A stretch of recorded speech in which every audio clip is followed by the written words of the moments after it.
Hello and welcome to the very first Worried About Satan podcast. Today I'm basically going to be chatting to my old friend Tom Honey, who does a post-rock ambient sort of project called Good Weather for an Airstrike. We've known each other for ages and we've been really good mates for a long time, so I thought he'd be the ideal person to get in and have a big whinge about the music industry with. But we're going to be talking about everything from how we write music to how we play it, what the differences are between those two things, how we found the music industry over the years, how it's changed for good and bad, and all sorts of other kind of stuff as well. Just so you know as well, the audio on my voice is a bit rubbish, only because I sort of didn't really realise how to mic myself up properly. I know that sounds stupid because this is a podcast about music and music tech and stuff. So Tom comes through loud and clear. I'm struggling a bit, so a fair warning now. But you should be able to hear me anyway. But anyway, here we go. Yeah, so anyway, I was thinking this thing is just going to be like me and you just whinging about, like, you know, it's a shit business. Oh yes! Oh yes. I think by the sounds of it, you've got a few more war stories than I do, in fairness. But yeah. Well, I mean, yeah, like I've got my fair share. I think we very briefly were saying I don't really know what. Like, if I was just coming up now, I have no idea what I'm doing. Like, I'm not really. I'm definitely, like, somebody asked me the other day, "What's your TikTok?" And I was like, "I'm 36 years old. I can't do TikTok. I can barely do Instagram." One of my sisters was super into it, and I remember we were in Canada last year, and every now and then she'd stop and do something for it, and I'm like, what's going on? Why you stopped in the middle of the road to do a lip syncing? What's going on? So like, if we go back to the beginning of Good Weather for an Airstrike, how did you get started? Like, what was the sort of, were you in like bands or anything, or were you just like sort of thinking, right, I'm just going to start this project now and see what happens?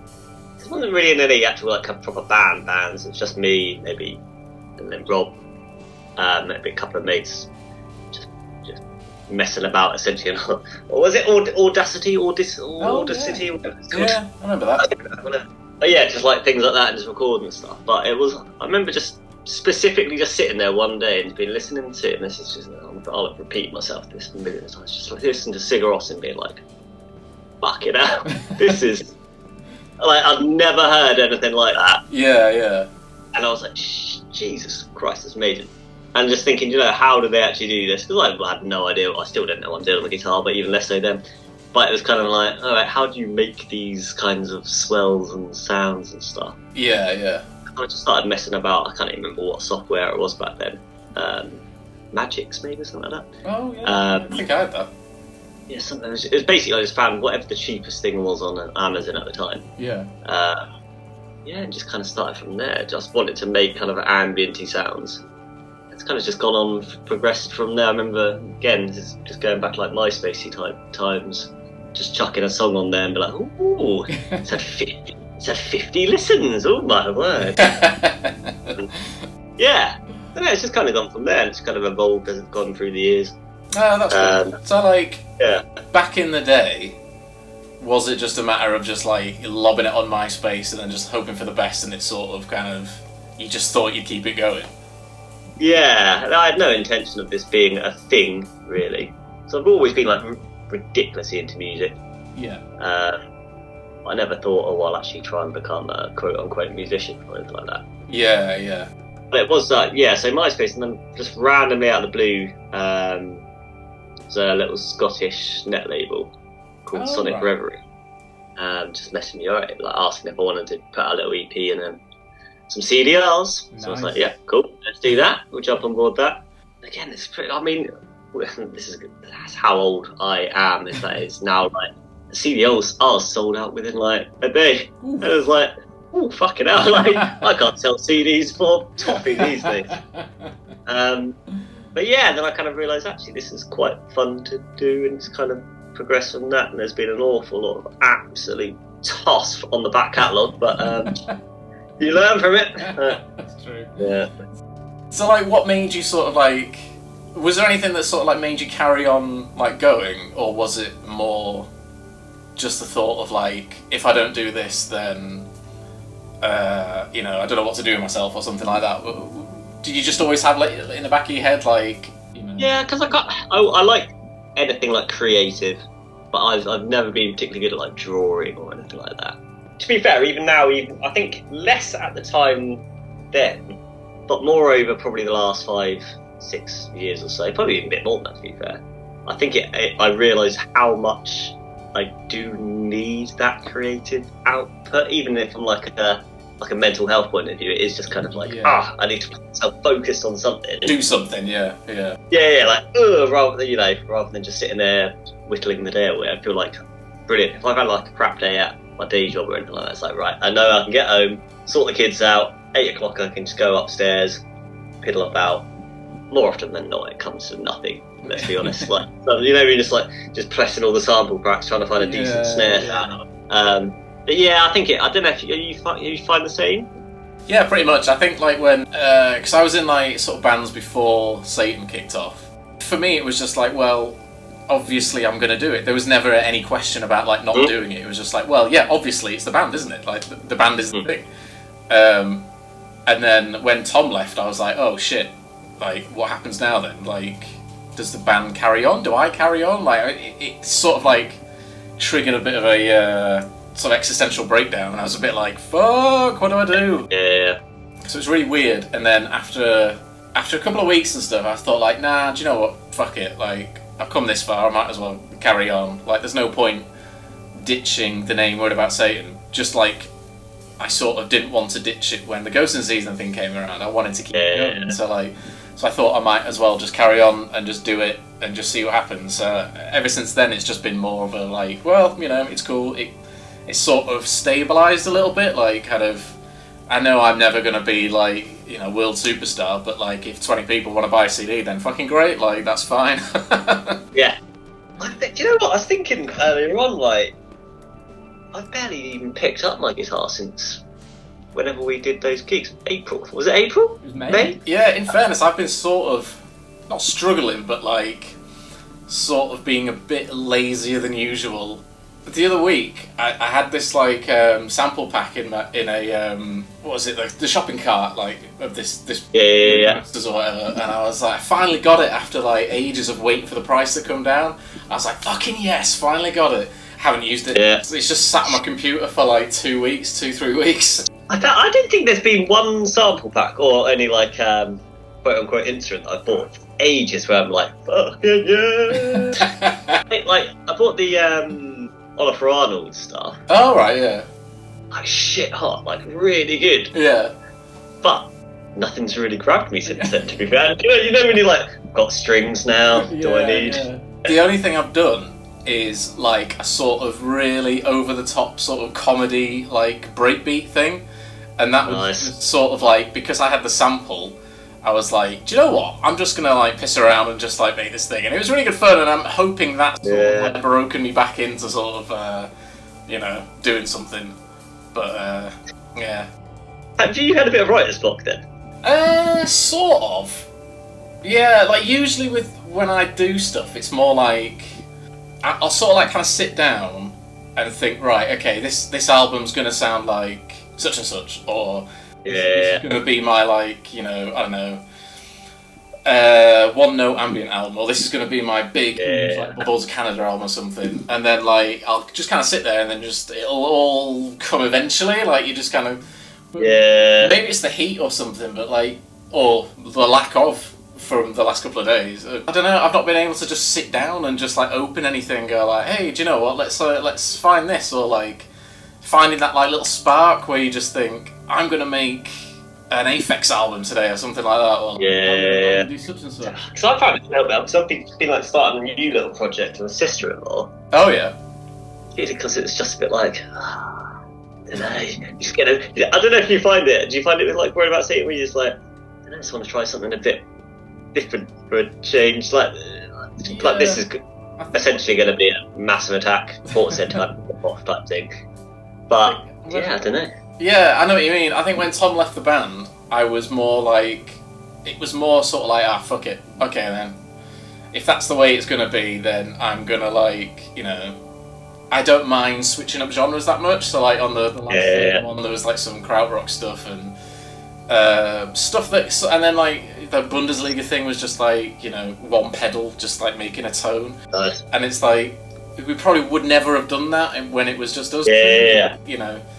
Yeah. Nah. Talking of like the band name and stuff, then are you in like, because we both arguably have the most stupid band names in this scene. At any point have you gone like, oh, fuck's sake? Every day. You've never seen like terror on the face of like a middle-aged man when they ask you at the gym, what's your band called? And I have to turn to him with a straight face and say the words "Worried About Satan," and they look at me as if like, oh, okay, you know, and just start to back up. I'm like, I was like, there's been so many times where I've just thought like, this stupid fucking name. Like, in the first bits of Ghost and Season, it was quite nice to be able to say something other than Worried About Satan. I don't know. I always have a thing where I'm constantly, if I'm ever at an airport, I'm like, fucking hell, like, just imagine if it randomly got brought up or something like that. It'd be awful. Where I work in like education, so I've worked at like primary schools and mostly worked at like nurseries and preschools. Yeah. If any of the parents ever find out, like I make music and stuff, it's like, and they want to know, and they're looking at us just like, oh man. Yeah, I know. It just Good seems like weather for an air. Oh come on, what a stupid name. It just seems like I couldn't put myself like, you know, yeah, butterflies or something, could I? Like, and then like, if you got in a time machine and went back to your sort of like 16, 17-year-old self and just said like, don't do it, just find any other name. I don't know, it's weird though, because the amount of people that are like, no, this is like, that's the reason why I first listened to you, because the name was like, what the hell is this? Yeah. Expecting it to be like, you know, post-black metal or something like this, and it's just like, oh, this would be a complete polar opposite of what it was. It is funny because like people, it's Googleable anyway. It's like the and it works well like online. Like when you write it down and like say if I don't know, like a website writes about you or something, and you see it, it's like okay, it's like 65 days of static. You know you've got points. It's okay. But like saying it out loud or like you know, it just in normal conversation. If somebody wants to know, oh fucking hell, not this again. But it's kind of like trying to get it as the acronym going as much as possible. just Google that instead; it will come up. I won't say it out loud. It'll be fine. I don't mind it because at least it's sort of unique. Like you're not called others, or like you know, just my name is quite boring. But like, yeah, I kind of have a bit of a love-hate relationship. But it's fine. I'm exactly the same. Yeah. What I think when you started, kind of like, ooh, there's actually a scene here. Yeah. How did you find that in terms of like response? Did you take much notice of? Yeah, it was kind of cool because like doing stuff around Leeds at that time. I sound like a really old man now, but I swear there was like way more venues in Leeds and way more stuff online before like kind of Facebook and Google sort of swallowed everything up. You could find like little forums or like I used to chat in like the.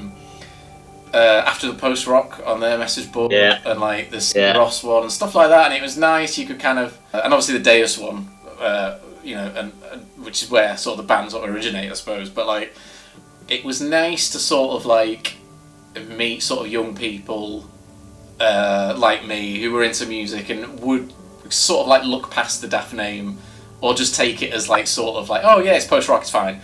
Yeah. So like, yeah, that was a really nice sort of time. I'm guessing like kids these days like have something similar, but like we're not kids, so like we wouldn't know. So like, they're all into their Drakes and their Kendrick Lamars. Yeah, no, you're right. Because I mean, like you know, there's still bands, there's still gigs and stuff. So I'm assuming stuff still happens. But like for me, being a bit older now. Seeing it like you can't help but have like sort of rose-tinted glasses sometimes when you look back. Yeah. And think, oh, man, I remember doing this or doing that or like speaking to this person or like, oh, do you remember like you know MySpace and you know your top 8 and putting all your MP3 PayPal buttons instead of SoundClouds and all this kind of stuff. It's like, oh man. But yeah, I remember the post-rock scene used to be quite fertile. There was always something going on, so it was. Yeah. It was quite. Even because like. Going down where I am, like Winchester doesn't have much of anything really. But like Southampton's like 15-20 minute drive away. Yeah. You probably had. You might even played there. Joiners. I haven't, but I know of it. I think maybe we looked at it once, but like we couldn't. Obviously, it's fucking miles away from here, so we couldn't. Yeah.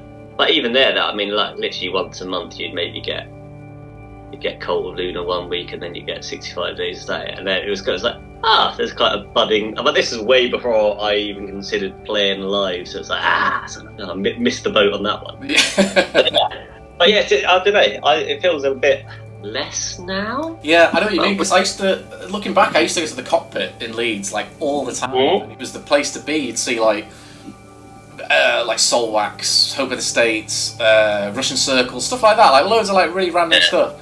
And you could easily jump on supports as well, because the promoters would just be on like the Leeds Music Scene forum, which is like nice. a legendary sort of forum for people of my age. It's like, LMS, I remember that. Like, nice. Everyone used to just like sort of chat shit, and then like it helped when sort of like this Etal and Forward Russia and that whole scene sort of kicked off, and everybody was talking about Leeds, so everybody started a band, everybody wanted to put stuff on, and you found yourself like it was fairly not easy, but like easier to sort of get gigs around that time, because like, one day you'd have an all-dayer at the Broodnell, the next day you'd have some at the Dry Dock, and then someone like Holy Fuck or Trailer Dead would sort of roll into the uni, and then like you'd have some at the Cockpit and all these other like little tiny venues, and like to now, I can't think of anywhere where you'd play. Like if you said to me like, let's book a gig in Leeds, apart from like Wharf Chambers, which is a bit hit and miss,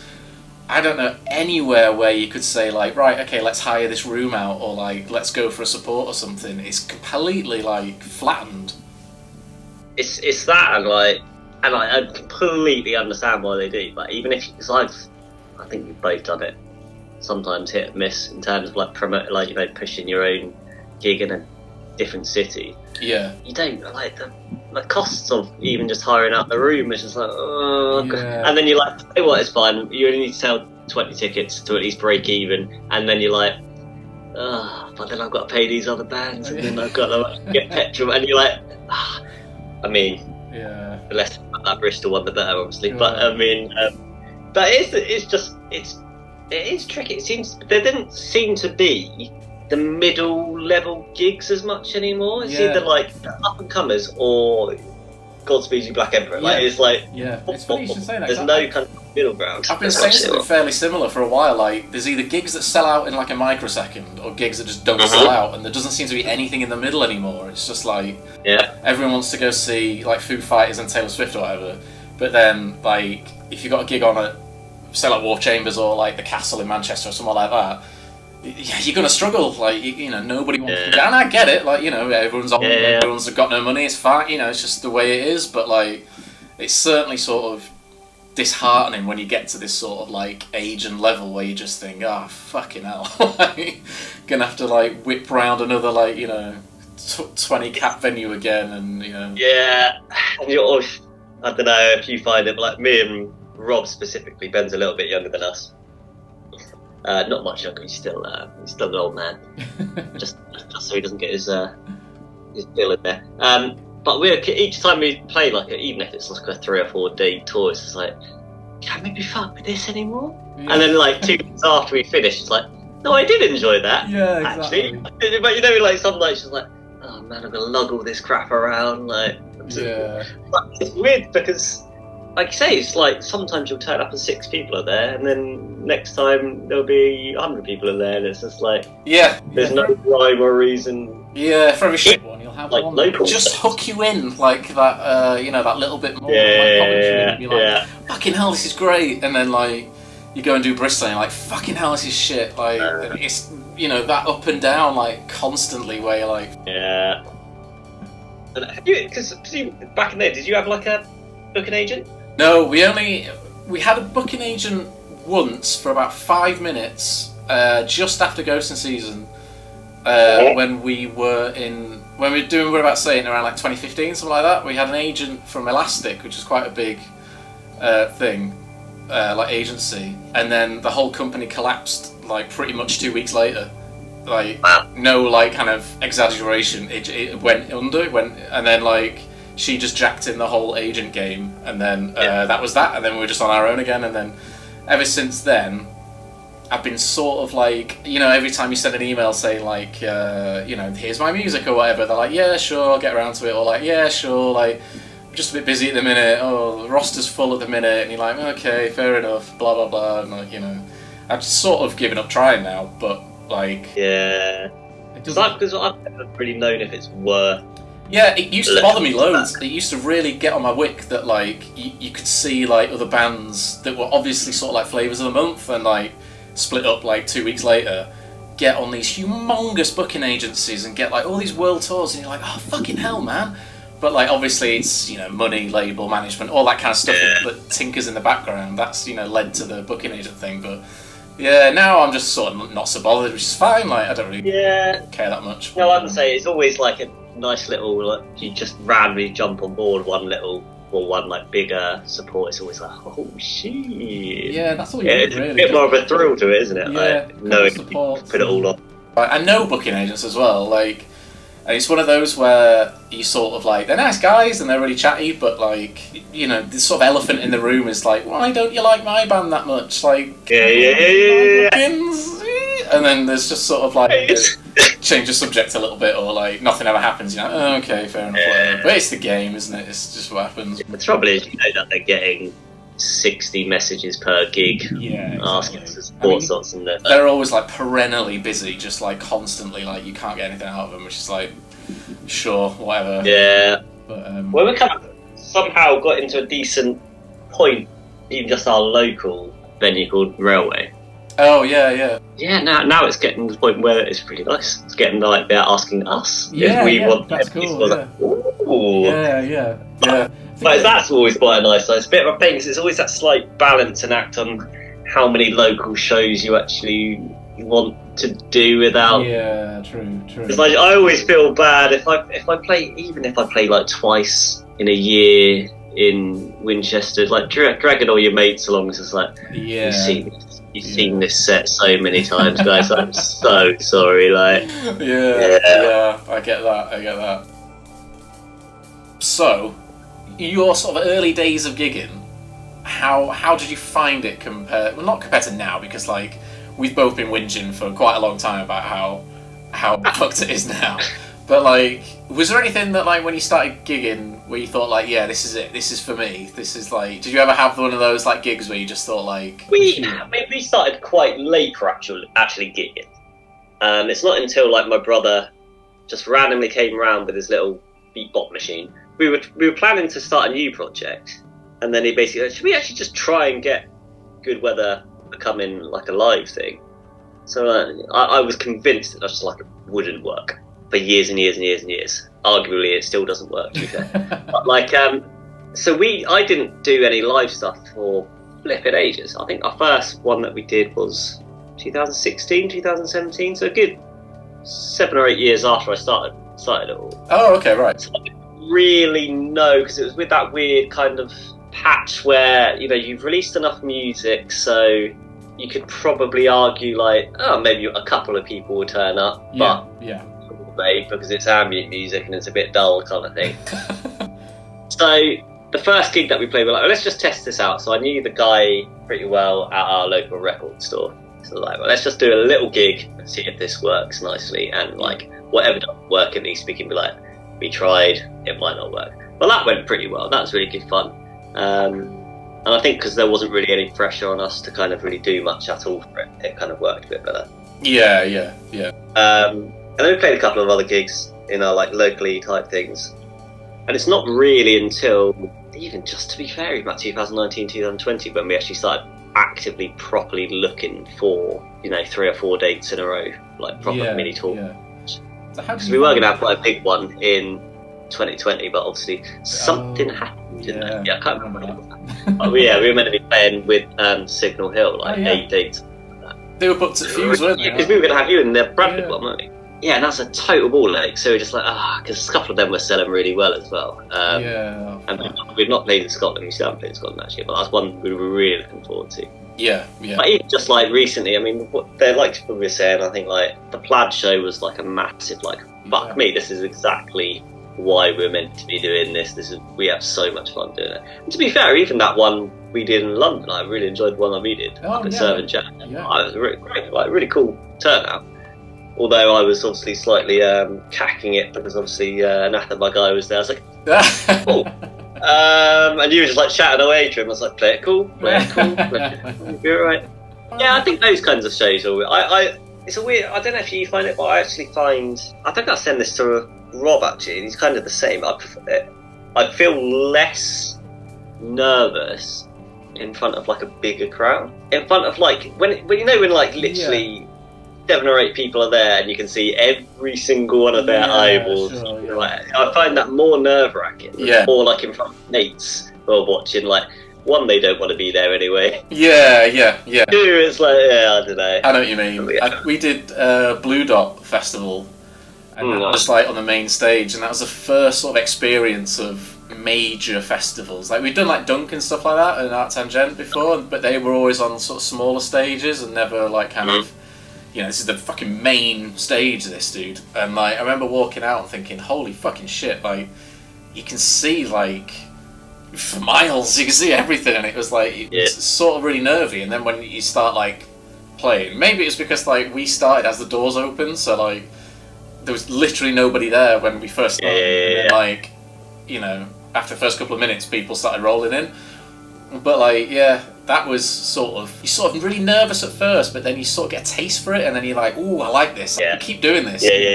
It's class. I'm really enjoying it. I don't know if you have it, but like once you get 30 seconds into a song, you're like, oh, I do know what I'm doing. Yeah. Okay. Right, yeah. And then it kind of like then it just goes a lot quicker. And I always find it weird when you have like literally a one-off show, and you spend like weeks beforehand rehearsing, and then you're like, 30 minutes is done. Okay, back to the day. It's like a weird. Yeah. I was going to say, how did you find being a solely sort of like studio thing for so long and then taking it live? Like, how did you feel sort of crossing over? Did you sort of like learn on your feet about what thing's going to work? So I think last probably about 3 albums, I've taken more consideration into will this work live, whereas previously where I had no interest in playing live, or I didn't think it could be pulled off. I never really even contemplated like how we're going to do this. Yeah. But now I'm actively thinking actually I can't put too many strings on this purely because I know we don't have string, and it's quite handy. Obviously, where we've got Ben, is just put anything in front of him and he can play it. So it's actually quite nice even with that, because it gives us that extra element. And I do think in a way, because I don't really remember having seen that many bands in like ambient scene that will have like a sax player, and so that always feels like, oh, that's quite a nice little selling point even there. So that kind of gave us the opportunity to, especially with this last album, there's 2 or 3 with sax on and with flute on and things like that, which I wouldn't have really considered doing in the early days, but now it kind of opens up a lot more realms for that. There's a lot of songs which we try and do differently from the recorded versions.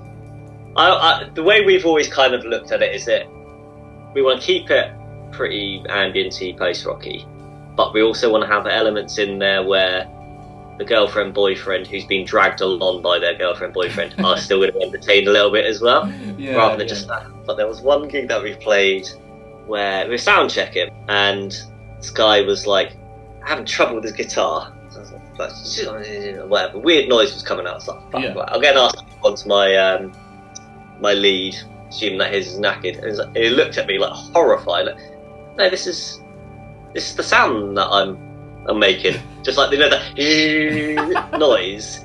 And it was that for 30 solid minutes of him just slowly moving the jack around the guitar stand, and I'm like, and you know when you're just like, and you feel awful because it's not my cup of tea. But I'm like, oh man, what is this? Like, I don't know.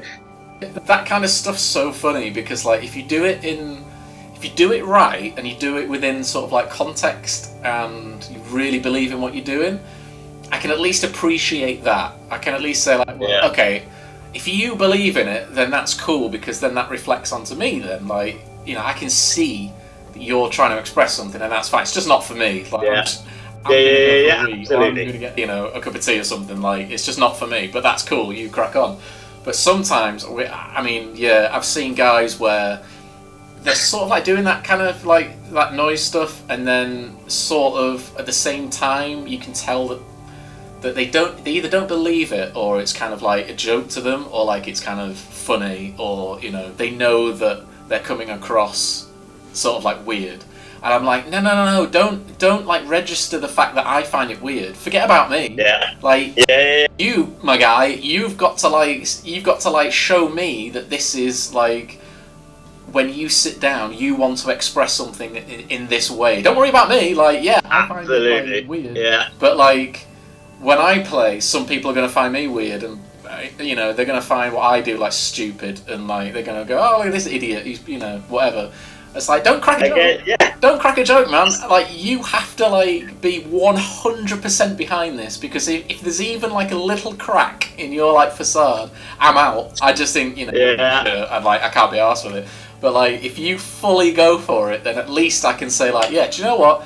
It does take some balls to kind of do that like on stage and like not care. Passion's there, isn't it? Yeah. But like, so many people where they've just sort of like gone, oh yeah, well I'll just throw something together, and it's just me kind of like smashing a contact mic against a brick wall or something. It's like, no, that's kind of not what any of that's about. Like, I know that you've just sort of probably seen like Mersbo or something like that, and you think, oh, I could do that. Like, no, you fucking can't. Like, you've got to. And when it's like, yeah, that's all good and well for a few minutes. Yeah. Then move on. A gun to your head. What's the worst gig you've ever done? It's weird. I don't think we've ever had any that have been like absolute horror shows. And we did one. We replaced one of our gigs that was meant to be happening on that big tour. We did it like, I don't know, a year later or whatever it was. And it was just like, I literally forgot how to play the guitar. and it was, just trying to play along, and it's like, no, can't remember that. And it was not joking. When you're like, I don't know, you probably find the same as Sophie. If you finish a setting, oh, I fucked that part up, and I fucked this part up. You don't really notice, you're fine. Yeah. I came off this one, and I said to Lauren, that's the worst I've ever played this with. Yeah, I know. That was awful. It's just like, well, at least you're honest with that one. Brutal. I mean, there's been all sorts of things. I mean, we had a London show, which was a great show. Like, really enjoyed it. But like, even just like, guy giggling in the corner, and we just like couldn't figure out like, what the fuck's going on? Like, what is actually going on here? We had our projector screen on in the background, so we were like, oh, maybe. So I turned around thinking that maybe something happened there. All good. Come off stage, and again, Lauren was there. She was like, no, he was just watching funny cat videos on his phone. What else have we had? I accidentally, this is going to sound very Brent on The Office, headbutted a girl before I went on stage. Went down to grab, I think it was either Kappa or a plectrum, stand up really quickly. She's just obviously moved just in front of me. Her drink goes flying. I catch chin with the top of my head as I go up. I was like, oh my god. And we were meant to be on stage in like 20 seconds. But I just stood with her. I was like, probably like, you're okay, aren't you? I was like, went and got her another. I think we had to cut our set down maybe like 5-10 minutes while I went to the bar to buy her a replacement. Oh my god! Holy shit! Yeah. So good on you for cutting your set down as well, because the amount of people that like are late or run over and still do their original set really winds me up. I did a gig once with I think it was in Bristol actually. Me and you just not have any luck in Bristol, it would seem. And like the guy like couldn't get his laptop working or his sound card working or something. And it was like, you were supposed to be on like 10 minutes ago, dude. And then like he finally got it working. I'm like, oh, thank fuck for that. And then just played the really long set, and it's like, shit, we're going on at like 10:15 or something like that. And I actually, like back in the day, like when we did like Arrivals time, so like 2009, something like that, we played a gig at the Packhorse, which is like, I don't know if you ever went there, but it was basically like a real sweatbox room above a pub, and like it was 10 quid to hire out. In the middle of Studentville, so like it was shit, but it was great because like everybody went there and it was brilliant. And we did a gig, and it was supposed to be like a big gig for us. And then the support, who kind of we didn't really want them to play anyway, but like the promoter had sort of like asked them to do it. They were like, "Oh yeah, great. Can we?" It got to everyone was finding it like fairly boring as well, and it got to the end of the set, and you could hear like people go, "Oh, thank God," and they were like, "Can we play like 2 more?" And the promoter was like, "Yeah, sure, go for it." And I was like, "You've got to be kidding me! They've been playing for like 45 minutes." And then I swear we went on stage like 11 o'clock because like they'd like run over so much and obviously couldn't be arsed packing down either.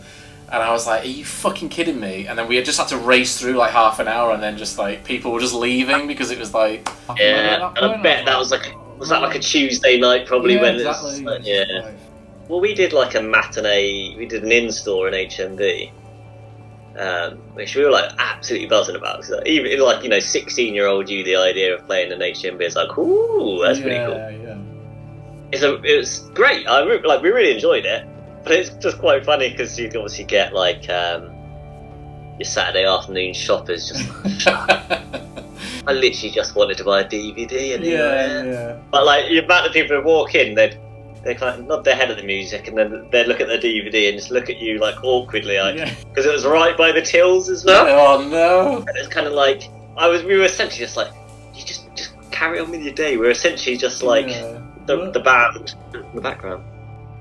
To wrap up, I guess. But yeah, if you want to plug anything, if you've got anything coming up. Well, I've got the last album, which took ages to actually get the actual CDs in, but they have arrived now because everybody loves a CD, right? They sell like hotcakes.